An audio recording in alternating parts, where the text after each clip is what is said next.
नमोस्तु आचार्य श्री। रमेश जैन कटंगी से अपना प्रश्न रख रहे हैं। अपने जीवन में ऐसे गुण कैसे लाएं कि हम किसी के दिल से ना उतरकर दिल में उतर जाएं? कृपया समाधान करें।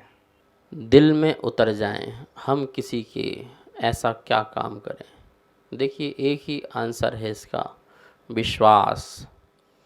हमें सामने वाले का कभी विश्वास नहीं तोड़ना चाहिए। निश्चल भाव होना चाहिए, छल कपट नहीं होना चाहिए। यदि हम अंदर से छल और कपट कर रहे हैं तो एक न एक दिन वह छल कपट सामने आ ही जाएगा। उसे आप कितना भी छुपाने की कोशिश करें, और जब वो सामने आएगा तो हम इतने सालों से जो दोस्ती कर रखी थी, इतने सालों से हमने मित्रता बना रखी थी, वो सारी की सारी एक क्षण में ही धराशाही हो जाएगी। अर्थात वो मित्रता तो टूट जाएगी। तो हम किसी के जो अच्छे बनना चाहते हैं और उसके समीप रहना चाहते हैं, तो फिर हमें विश्वास जो है कभी भी तोड़ना नहीं चाहिए। अपने विश्वास को बनाए रखना चाहिए, सत्य के मार्ग में चलना चाहिए। महावीर स्वामी बोलते हैं, झूठ मत बोलो। झूठ जो व्यक्ति बोलता है वो किसी पर अपना विश्वास जमा नहीं सकता है।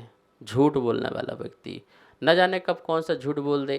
तो इसलिए आप झूठ से बचें, आप हिंसा क्रोध आदि से बचें, क्योंकि झूठ हिंसा क्रोध आदि में ही बोला जाता है। तो आप इन चीज़ों से भी बचें।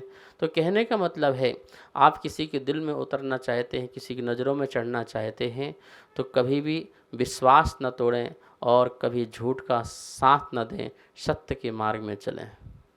नमोस्तु आचार्य श्री। पीयूष जैन अलवर से अपना प्रश्न रख रहे हैं। गुरुदेव, जैसे लोग मंदिरों में फूल चढ़ाने पर हिंसा की बात करते हैं, वहीं दूसरी ओर वो लोग अपने बच्चों की विवाह इत्यादि में ट्रक भरकर फूलों का इस्तेमाल करते हैं, ये कहाँ तक उचित है? कृपया समाधान करें।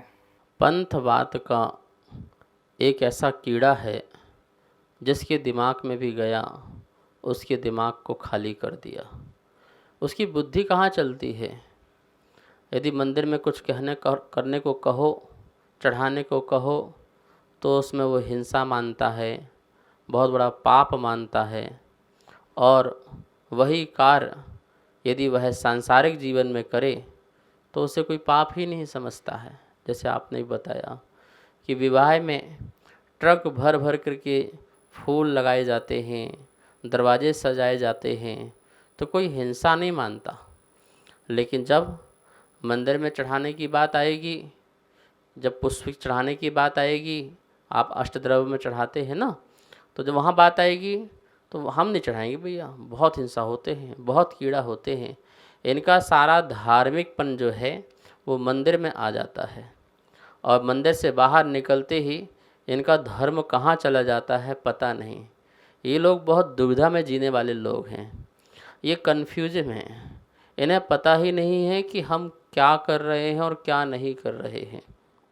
ये सब मंदिर का धर्म अलग समझते हैं और मकान का और मार्केट का, अपने बाज़ार का धर्म अलग समझते हैं। जब तक ये दोहरी नीति चलेगी तब तक जीव का कल्याण नहीं हो सकता है, ठीक है ना। तो ऐसी दोहरी नीति का जीवन मत जियो भैया। मंदिर और मकान का धर्म आपको एक करना पड़ेगा। यदि आप कहते हैं कि दीपक जलाने में हिंसा होती है, तो भैया भोजन बनाने में भी हिंसा होती है। भोजन में लगने वाली अग्नि तुम्हारे लिए शुद्ध हो जाए और दीपक में लगने वाली अग्नि अशुद्ध हो जाए, ऐसे कैसे हो सकता है? तो आप धर्म को समझें, धर्म के मर्म को समझें। मुनि के धर्म को श्रावक के धर्म में मत डालो, श्रावक के धर्म को मुनि के धर्म में मत डालो। अपनी अपनी मर्यादा में रहो। श्रावक पृथ्वी, जल, अग्नि, वायु और वनस्पति, इनका वो त्याग नहीं कर सकता है। तो धार्मिक पूजा पाठ में भी इसका उपयोग होता है। आचार्य समंत भद्र स्वामी जी ने बहुत अच्छा लिखा है कि मैं पूजा पाठ करता हूँ तो आरंभ सारंभ होता है तो उसमें थोड़ा सा पाप लगता है। तो उन्होंने उदाहरण दिया है कि सागर में एक बूंद जहर जो है वह पानी को जहरीला नहीं बना देती है। इसी प्रकार से थोड़ा सा आरंभ सारंभ पूजा पाठ में होता है, तो वो तुम्हें नरक नहीं ले जाएगा। उसके निमित्त से तुम कितने सारे पुण्य की राशि इकट्ठी करते हो, जो भाव और परिणाम लगते हैं। जैसे आपने दीपक रखा, उससे जो आपने आरती की, तो आपने कितने असंख्यात कर्मों की निजरा की, तो वो आपके लिए सर्वमान्य होना चाहिए। तो ऐसी बातों का ध्यान रखें। अब मुनिराज हाथ में दीपक नहीं ले सकते हैं, ना दीपक रखवा सकते हैं, अनुमोदना नहीं कर सकते हैं, लेकिन श्रावक की जो कैटेगरीज है उसमें वह मान्य है।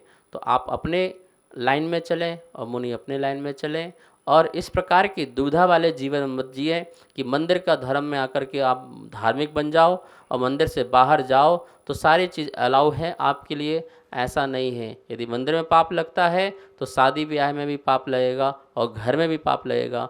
पाप तो पाप ही कहलाएगा फिर। ठीक है। नमोस्तु आचार्य श्री। नीलेश जैन टीकमगढ़ से अपना प्रश्न रख रहे हैं कि सभी कहते हैं सुकुल में जन्म लेना चाहिए, अच्छे कुल में जन्म होना चाहिए, तो सुकुल किसे कहते हैं, कृपया समाधान करें। सुकुल, अच्छा कुल, सम्यक कुल, संस्कारों से भरा हुआ कुल, जहाँ पर जन्म लें तो वीतराग भगवान मिलें, वीतराग गुरुओं का सानिध्य मिले, माँ जिनवाणी का अध्ययन मिले, दान पुण्य करने का भाव जहाँ जागृत हो सके, जहाँ धर्मात्मा से वात्सल्य भाव रखा जा सके, जहाँ गरीबों का परोपकार होता हो, ऐसे जो कुल हैं वो सुकुल कहलाते हैं। वो सुकुल जहाँ पर धर्म सदा होता रहता है, धार्मिक भाव बना रहता है, धर्म की चर्चाएं होती रहती हैं, जहाँ पर किसी प्रकार की हिंसा, झूठ, चोरी, कुशील, परिग्रह आदि के कारण नहीं होते हैं, जहाँ पर मद्य, मांस, मदिरा का सेवन कभी होता नहीं है, जहाँ पर जिनके शरीर की पिंड शुद्धि है, कितने जन्मों से जहाँ पर किसी प्रकार का मांस, मदिरा का सेवन नहीं किया जाता है, अभक्ष का सेवन नहीं होता है, उनके शरीर की शुद्धि, उनकी मन की शुद्धि, उनकी वचन की, उनके काया की शुद्धि और उनके विचारों की जो शुद्धि है वो अद्भुत है। ऐसे जगह उत्पन्न होना सुकुल कहलाता है। तो जैन कुल जो है, यदि आप उसमें जन्म लेते हैं और आपके माता पिता बचपन से ही आपको संस्कार देते हैं, अष्टमूल गुण का पालन करवाते हैं आप उसका, और बड़े होते ही आपको अनुव्रत, गुणव्रत, शिक्षाव्रत आदि जैसे व्रतों का पालन कराने के लिए प्रेरणा देते हैं और आप ग्रहण करते हैं, तो आप समझना कि मेरा सुकुल में जन्म हुआ है, अच्छे कुल में जन्म हुआ है। ऐसे कुल में जहाँ पर तीर्थंकर होते हैं, ऐसे कुल में जहाँ पर महापुरुषों का जन्म होता है, जैसे हमारे महावीर स्वामी का जन्म जो हुआ है माँ त्रिशला की गोद से हुआ है, सिद्धार्थ के आंगन में हुआ है, तो ऐसे सिद्धार्थ का महाकुल है, सुकुल है, जहाँ पर तीर्थंकरों का जन्म होता है। तो ऐसे कुल को पाकर के बड़े प्रसन्न होना चाहिए। आप सब लोग भी सुकुल में जन्म लेने वाले हैं। अपने संस्कारों को सदा याद रखें कि आपके सुकुल के क्या क्या संस्कार हैं। सभी को सादर जय जिनेन्द्र। आप नित्य जैन पाठशाला के माध्यम से 6 डाला का स्वाध्याय कर रहे हैं, जो कि पूज्य गुरुदेव के मुखारबिंद से बहुत ही सुंदर स्वाध्याय कराया जा रहा है और जैन आगम के अनुसार आपकी शंकाओं का समाधान भी किया जा रहा है। अगर आपको इस विषय में कोई भी शंका है तो आप हमें नीचे दिए गए नंबर पर भेज सकते हैं और अपनी शंका का समाधान पा सकते हैं। और आप शंका समाधान के पुण्यार्जक भी बन सकते हैं। 21 रुपये की राशि के माध्यम से 1 दिन के लिए और 11,000 रुपये की राशि के माध्यम से 1 महीने के लिए पुण्यार्जक बनकर अपने पुण्य का संचय कर सकते हैं और शुद्ध ज्ञान की प्रभावना कर सकते हैं। सभी को सादर जय जिनेन्द्र। इस कार्यक्रम के पुण्यार्जक थे